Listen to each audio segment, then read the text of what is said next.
कल अफसोसनाक मसनूंग में जो सानिया हुआ उस हवाले से आप क्या कहेंगे कि इसके पीछे अहदाफ क्या थे और ये लोग कौन हैं और क्यों ऐसा करना चाहते हैं? क्या इससे इंतखाबात पर असर पड़ेगा? और निगरान हुकूमत इस हवाले से उम्मीदवारों और वोटर्स के हवाले से क्या कर रही है? उनको सिक्योरिटी वगैरह देने के लिए कुछ इकदाम किए गए हैं? जी बिस्मिल्लाहिर्रहमानिर्रहीम। आपके बड़े अहम सवाल आते हैं। पहले मैं शुरू करता हूँ सिक्योरिटी के हवाले से जी कि हमने सूबे में जब इलेक्शन शुरू हो रहे थे तो सिक्योरिटी प्लान मरतब दे दी गई थी कि जितने भी डिवीजन हेडक्वार्टर्स हैं उनकी सतह पर थ्रेट असेसमेंट कमेटी बनाई थी जी जो हर कैंडिडेट की जो सिक्योरिटी है उसको इंश्योर करे और उसको जितनी सिक्योरिटी चाहिए वो उसको प्रोवाइड करे। और उसके अलावा भी जो सिक्योरिटी उसको चाहिए प्राइवेट वो अपने बॉडीगार्ड उठाना चाहता है लाइसेंस वेपन के साथ तो उसको भी उसकी परमिशन दे दी गई है जी जो जितनी भी उसकी नीड सर, जो दूसरा जो वाकया हुआ, अफसोसनाक वाकया हुआ, इस हवाले है। से आप क्या कहेंगे? और कौन लोग थे? के हवाले से तो वो भी उनको बुला के सारे कैंडिडेट्स को बता दिया गया और रिटर्न में दिया गया। अब उसमें कुछ चीज़ें ऐसी हैं कि आप जब डिस्ट्रिक्ट में कोई कंपेन करेंगे, जी इलेक्शन जलसा करेंगे, कॉर्नर मीटिंग करेंगे तो उसकी हमें 3 दिन पहले इतला देंगे ताकि उस इलाके को स्कॉर्डन किया जाए, वहाँ सिक्योरिटी मेजर्स लिए जाएँ ताकि नाखुशगवार वाकया पेश ना आए। जी और उम्मीदवारों को बताया गया है कि आप जरूर इस तरह के रास्ते लाइन डिपार्टमेंट के साथ रखें, लेकिन एट टाइम्स वो खुद ही नहीं रखते हैं रास्ते और बताना पसंद नहीं करते तो 11th आवर पे सिक्योरिटी वॉन शोर करना मसला बन जाता है। जी और इस हवाले से उनको तंबीह भी की गई है। अब डिस्ट्रिक्टों में हमारे खुद कमिश्नर और डीसी ने फोन करके उम्मीदवारों को जिन्होंने सिक्योरिटी नहीं ली उनको भी फोन करके बताया कि आप अपनी सिक्योरिटी ले लें और इसके अलावा भी जो आपको ताउन चाहिए वो भी हम करने को तैयार है। जी तो ये मेजर्स ले लिए गए थे और ये हमेशा इनकी मीटिंग हर हफ्ते होती है और डिस्ट्रिक्ट के जो इश्यूज हैं वो डिस्कस किए जाते हैं और जैसे कोई थ्रेट आता है उसके हवाले से भी उनको बताया जाता है, आगाही की जाती है कि वो अपनी मूवमेंट रिस्ट्रिक्ट रखें और जब जिस तरह उनको बताया जाए उस रूल्स को फॉलो करें। लेकिन एंड टाइम उनकी तरफ से ये देखा गया जी कि वो नहीं करते। और जैसे कि आपने खुद कहा कि ये क्या चाहते हैं, जी देखिए दुश्मन हमारे जो हैं वो वाजे हैं जी और इसमें बलूचिस्तान के हालात को रॉ बड़े अच्छे से खराब करना चाह रहा है जिसका एक एजेंट भी यहाँ पकड़ा गया बिल्कुल और वो एक बहुत बड़ा सबूत है और उससे कबूल भी किए कि वो यहाँ क्या कर रहा था। और जी हमारे पास अफगानिस्तान का एक तवील बॉर्डर के बिल्कुल साथ है तो वो वहाँ पिछले 3 नस्लों से एक जंग चल रही है। जी 40 मुल्क नेटो के रूप में भी एक लड़ाई लड़ रहे हैं लेकिन वो भी कामयाब नहीं हुए। तो हमारी जी फौज ने जो कुर्बानियाँ दी पाक फौज ने और लॉ इन्फोर्समेंट एजेंसीज ने तो उसके बदले में आज बलूचिस्तान के ये जो 10 साल पहले हालात है वो बहुत बदल गए हैं, बहुत बेहतर जी है। इसी तो की बिना पर हर इलाके में कैंडिडेट डिस्ट्रिक्ट में कैंडिडेट डबल और ट्रिपल तक हो गए वो इलेक्शन करना चाहते हैं। पोलिटिकल पार्टी जी पोलिटिकल सेटअप में भरपूर हिस्सा ले रहे हैं, किसी ने बाइकआउट की बात नहीं की।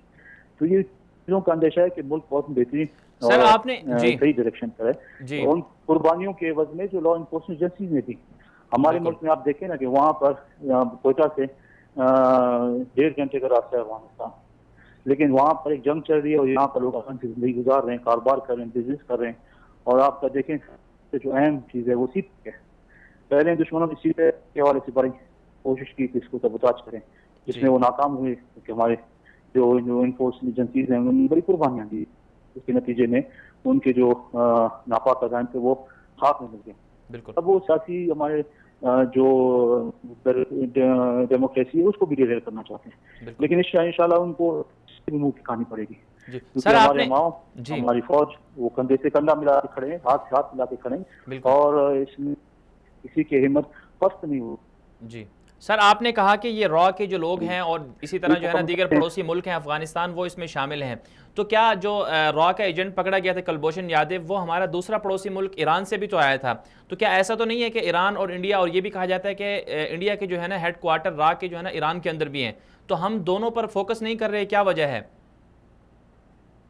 नहीं जी, हम जहाँ से भी ऐसी कोई बात आती है उस पर फोकस्ड है और कुलभूषण ने जो भी बातें की हैं और जो भी अपने वो खोल के सामने बताएं तो जी वो मॉनिटरिंग की जा रही है, देखे जा रहे हैं जहाँ जहाँ इनके रसूख थे वो देखे जा रहे हैं, उनको कर्टेल किया जा रहा है। तो बहुत कामयाबी हो गई है और बहुत हद तक चीज़ें कंट्रोल हो गई। लेकिन ये एक दहशतगर्दी पूरी मुल्क में है और पूरी दुनिया में इसका एक सिस्टम चल रहा है। टाइम टू टाइम आप देखें यूरोप में भी, अमेरिका में भी, कहीं और भी ये चलते हैं। जी तो इससे हमारे हिम्मत पस्त नहीं होंगे और वो कौमें आगे जाती हैं जो हिम्मत से बहादुरी से इसका मुकाबला करती हैं, और हम इसका इंशाल्लाह इसके मुकाबला करेंगे। जी सर, ये जो कल का वाकया हुआ था मस्तूंग वाला, इस हवाले से कहा जा रहा है कि दाइश ने जिम्मेदारी कबूल की है, हालांकि पाकिस्तान के अंदर तो कहा जाता है कि दाइश का नाम भी नहीं है, तो फिर ये क्या कोई और मामला तो नहीं है, पीछे कोई और लोग तो नहीं है? हेलो जी, आपकी आवाज़ कट रही है। जी सर, मैं ये कह रहा था कि कल जो दहशतगर्दी का वाकया हुआ मस्तूंग के अंदर, उसमें दाइश का नाम लिया जा रहा है कि उन्होंने जिम्मेदारी कबूल की है, तो आप इस हवाले से क्या कहेंगे? पाकिस्तान के अंदर तो कहा जाता है कि दाइश का नाम ही नहीं है, तो कहीं ऐसा तो नहीं है कि दाइश के नाम पर पाकिस्तान को मजीद ख़राब करने की कोशिश की जा रही है?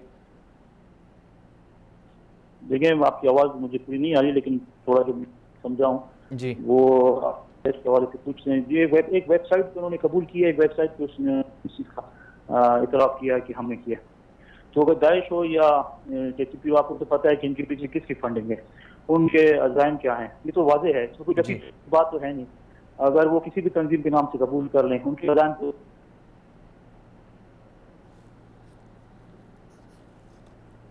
तो ये उनके जी ऑफिस, ये वाज़ेह है कि ये तंजीम है किसकी और ये बिल्कुल। कब से लगे हुए हैं।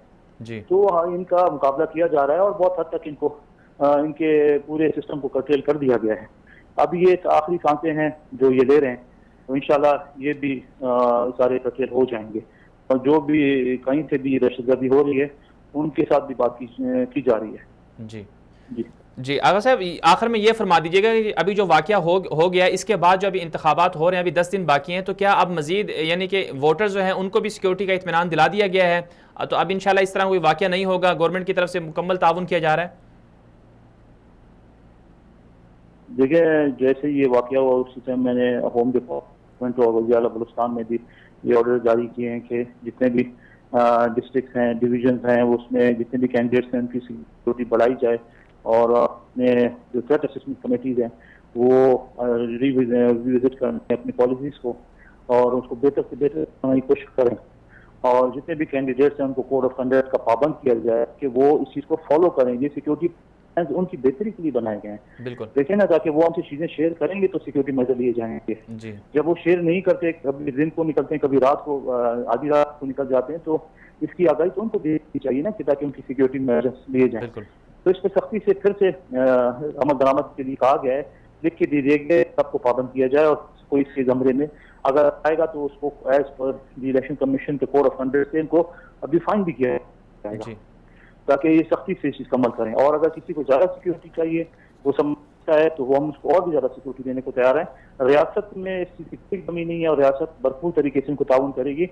ये रियासत इन्हीं के लिए है, इनकी बकाव और इनकी ज़िंदगी और बचाव के लिए है, और इनकी ज़िंदगी को आगे बढ़ाने के लिए है। बिल्कुल। तो ये इंशाल्लाह अच्छे तरीके से होगा। सिर्फ ये है कि ताउन दोनों तरफ जी, दोनों तरफ से ताउन। जी, और दोनों। इस चीज़ को ये देखा जाए कि हमारे जो सिक्योरिटी फोर्सेज हैं उनकी कुर्बानियों के नतीजे में आज जो हम एक अच्छे निज़ाम और एक बिल्कुल। आज़ाद मुल्क की हैसियत से आगे बढ़ रहे हैं। जी बिल्कुल आगा साहब, बिल्कुल आपने बहुत अच्छी गुफ्तगू फरमाई, आपका बहुत शुक्रिया, आपने हमारे साथ शिरकत की।